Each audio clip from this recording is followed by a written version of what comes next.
Hi, everyone. This is Ilya Chernikovsky from the National Renewable Energy Laboratory, and we're here to provide a tutorial on the REEDS India user interface. So I'll start with some introduction. REEDS stands for the Regional Energy Deployment System Model, or REEDS for short. And today we're focusing on REEDS India. So REEDS is a capacity expansion tool for building a pathway to a reliable and least cost electricity system. A few key points about capacity expansion modeling. First is that we want to ensure that the system has adequate generation and transmission infrastructure to meet future demand, and we're co-optimizing the generation and transmission investments. So the focus is on identifying the least cost portfolio of generation transmission, and I also want to mention storage as well. We are looking across a different set of scenarios, so we're not creating a single point in the future, but the focus is on looking at a number of different pathways and identifying trends across them. And finally, a large focus of capacity expansion modeling is on looking at the impacts of policies and regulations in the power sector and how those would change the least cost or cost optimal portfolio in the future. So this slide has a few important links. The REEDS homepage, where you can get the documentation and read some background information on the structure of the model. The second link is a link to our India-focused publications over the past several years that have used the REEDS model. And finally, the REEDS user interface, and that's what we'll be focusing in this tutorial. So this tutorial will cover these four pieces. First, navigating the user interface. Then we'll create the scenarios. We'll learn how to run the model. And then we'll look at how to analyze the results.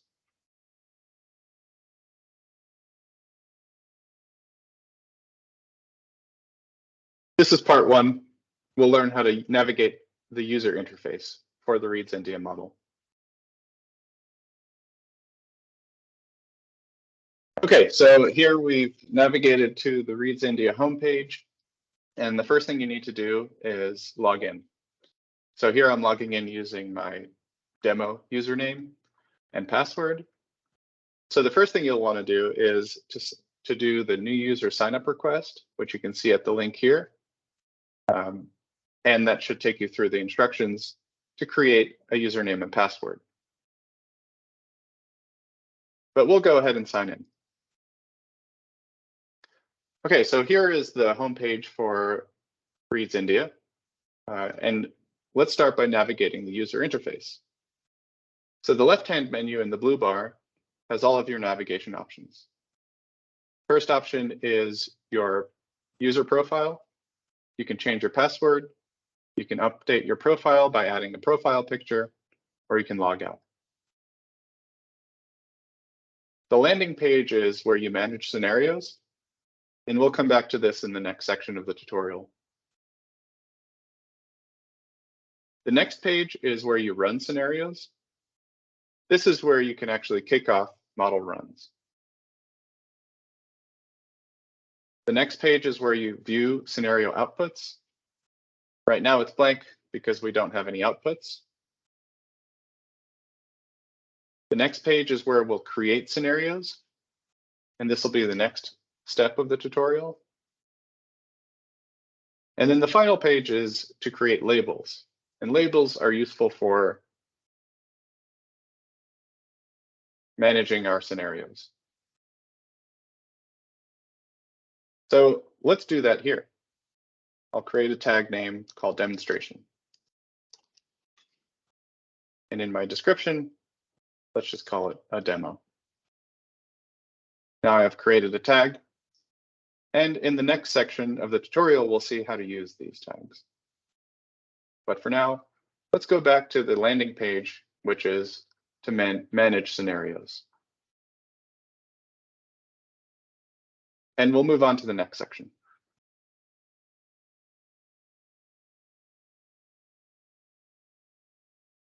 So now we're on part 2.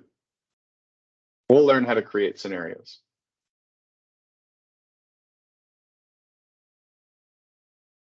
So let's click this button in the top right that says create a scenario. And this takes us to the scenario creation landing page. There are one of 7 steps for creating a scenario. First one is to create a scenario name. I'm going to call it a demo for this demonstration. And you also have a field to create a description. This is for you to remember later what the scenario is about and what it's for. I'm going to call it a demo scenario. That's the first step. If you ever had a question about what the field is for, you can hover over this eye icon and a little call out box will show up in the bottom right. Make sure that in your scenario name, you don't have any special characters and only letters in the name. Okay, we can go to the next page. So step 2 is to provide some model settings. The first field is the modeled years. By default, we run 3 years. You can add additional years to look at results for intervening years. For this demo, we'll run the years 2020, 2025, and 2030. The number of iterations by default is 4. This tells the model how many times to iterate between the optimization of generation and transmission investment and the hourly 8760 optimization of curtailment and capacity value of renewable energy and storage technologies. So again, by default, we do this 4 times. You can set it up to 12 in your scenario. Let's go to the next page. Here we select the technologies that are candidates for our capacity expansion plan. By default, all the technologies are selected. If you want to, for example, not allow wind to be built, you can unselect the box, and wind will not be an option in the capacity expansion plan. But we'll turn it on for our demo. Okay, let's go to the next page. Next, we have some custom inputs. The first one is the technology cost. So this tells the model what is the cost of technologies for each year. By default, we have a standard technology cost set of data that we provide. You can download that by clicking this orange default button, and your technology cost assumptions will show up in the downloads folder, which you can open in a spreadsheet. You can also select other pre-populated technology cost files that we've provided. There's a low solar cost option and a low battery cost option. Or you can manipulate the file that you download to create your own technology cost assumptions. And you can upload your custom file by choosing the custom upload option in the dropdown, and then choosing the file from your computer. For this demo, we'll go with the default. Now we have several additional options. We can change the fuel supply constraint. So we can turn it on. On means 1, on is 1, off is 0. We'll keep it on for now. And then we can also change the fuel limit. So the fuel supply constraint uses the fuel limit data in order to dictate how much fuel is available for each technology. You can go with the default or use a custom upload, like I mentioned before. The next option is the minimum generation constraint. This is the minimum generation fraction for conventional technologies. And again, associated with this constraint is the minimum load fraction or the minimum generation fraction. that is in the format of a CSV.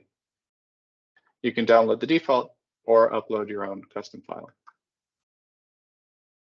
Okay, let's go to the next page. So step 5 has several settings for generation capacity. And let's walk through each of them briefly. The first one is whether or not we want to enable prescribed capacity additions. 1 means yes, 0 means no.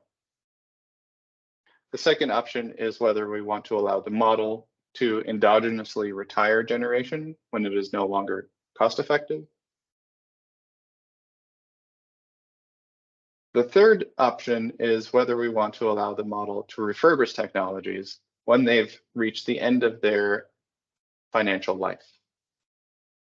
So refurbishment would mean that the model is reinvesting in that power plant or that technology in a certain location to allow it to continue operating. The next option is whether or not we want to allow investments in energy storage technologies. And then the final two are growth constraints. The relative growth constraint is a limit on year-over-year growth of any specific technology. And the absolute growth constraint is an upper limit on the number of megawatts that are available to be built. The data here is based on the National Electricity Plan, which is published by the Central Electricity Authority in India, or CEA. Okay, let's go to the next page. So we have some additional settings in step 6. First, we have a capacity target. By default, it is turned off. If you turn it on, you'll see that you have several additional options for input data. So a capacity target is a national target for the total number of megawatts. And the number of megawatts and the year of your target is based on the file that's input as the capacity target data. It's this first drop down here. And again, like with other files, you can upload your own custom data. The next option is the capacity target technologies. So these are the group of technologies that would count towards that capacity target. We can turn that off to run our default model. The next option is the fractional capacity target. And this is the fraction of total capacity. So your first option is to upload the fractional capacity target data. This will be the fraction in a certain year. And then the next option is the group of technologies that will count towards that fractional capacity target. Next, we have a fractional generation target. So similar to the capacity target, this is a constraint or a target that we're telling the model it must meet. A fraction of the total generation from our specified group of technologies. If we turn it on, we can see similarly that we can change the data for the target. That means changing the percentage or the fraction of the generation that must be met and the year in which we must meet that target. And then the next option, as before, it's the group of technologies that qualify to meet that target. So we'll turn this off for our demonstration run to run the default scenario. Now, the next two options are related to the geographic diversity of renewable energy. By default, we turn on the geographic diversity constraint. That means that the model must diversify where it invests in renewable energy in each year.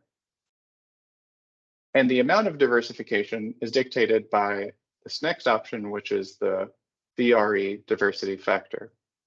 By default, it is 15%, which means that no single resource region can have more than 15% of renewable energy investment in any year. Okay, let's go to the next page.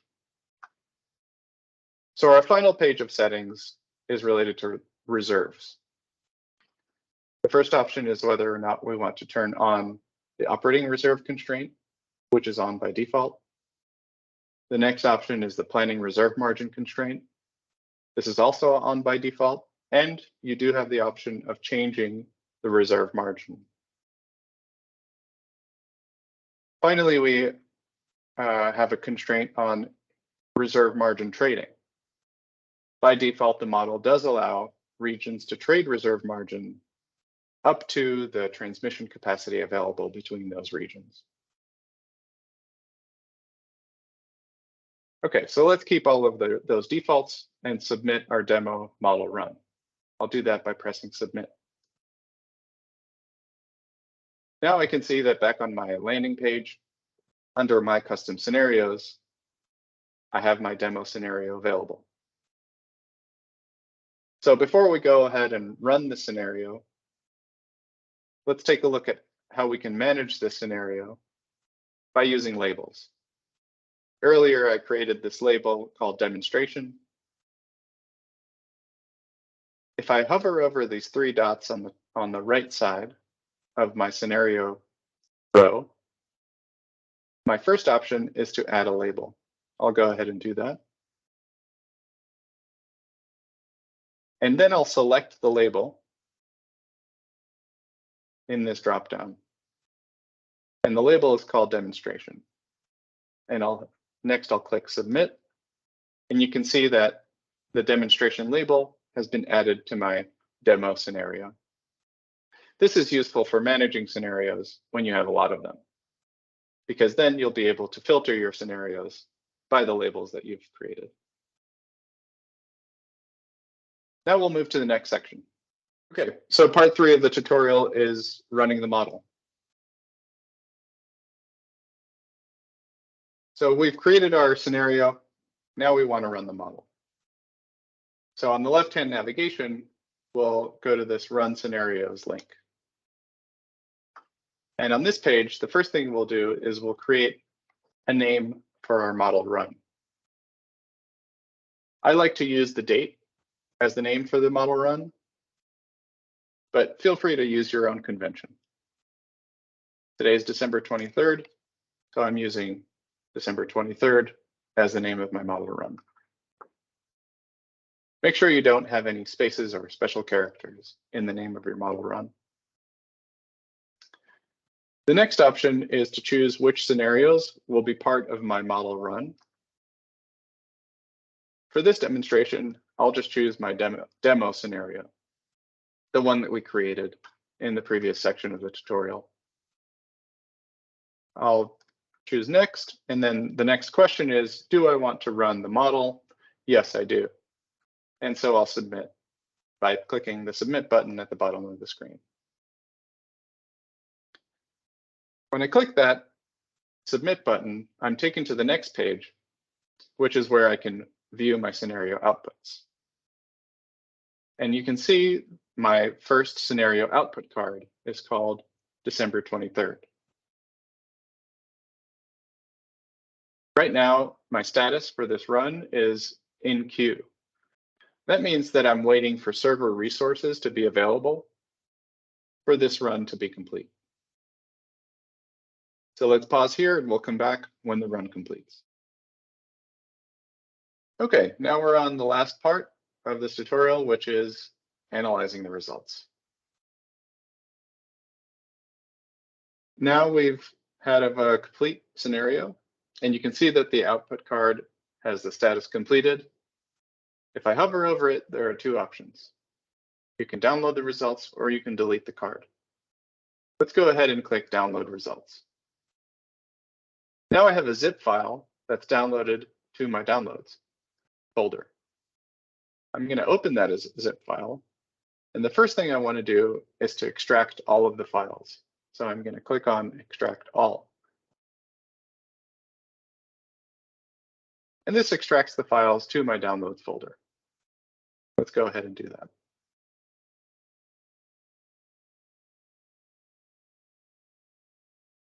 Great. Now I have this folder, and it has a file called Excel outputs. Let's go in there. The first thing we can do is view the Excel file that's provided. I'll go ahead and open that up.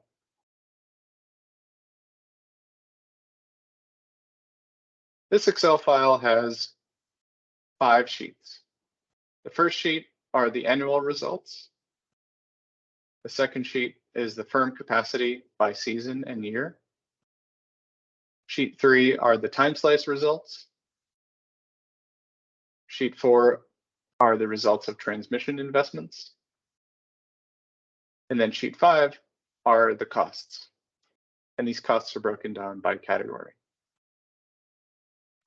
Okay, let's close the Excel file and let's see another way to view the results. We provide a tool called Visit. And Visit is opened by clicking on this visit.html. Now you can see that another page opened in my browser. This is the Visit tool that we've provided as a way to analyze the results from the Reads user interface. So I'll start by choosing the files up in this Data Sources section of the screen. I'll click on Choose Files, and I'll navigate to where I have these files downloaded. Here they are. This is the file that I extracted when I downloaded my outputs from the user interface. And what I want to select is this folder called Visit. And then I can select all of the files. So you can press Control-Alt, or you can drag and select all of them. Either way, you want to select all of the files and then click Open.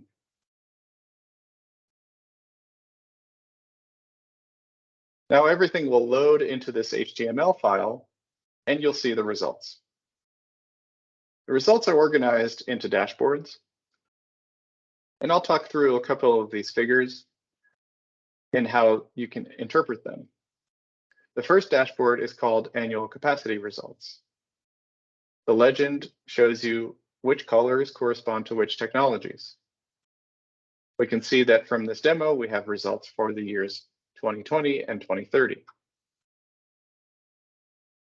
And using this analysis, you can interactively manipulate the data. You can select a single technology by clicking on it, or remove it. You can double click on it to hide all other technologies, and then double click on the legend again to bring them back. That's just one example of the way you can interact with this data. You can also hover over it to see the exact numbers here. Okay, let's move on and look at what other results we can see. So the first one was the national capacity additions. Then we have the annual capacity additions, so what is added in the year. Then we have the firm capacity and the planning reserve margin requirement. This next figure is blank because it is a difference plot, but because we only ran one scenario for our demo run, there's no difference available to display. Next, we have the fraction of non-fossil generation and capacity. The next dashboard is costs. So these are costs broken down by category. Then we have the annual generation results for each year. We also have the operating reserves and the technologies that are providing operating reserves.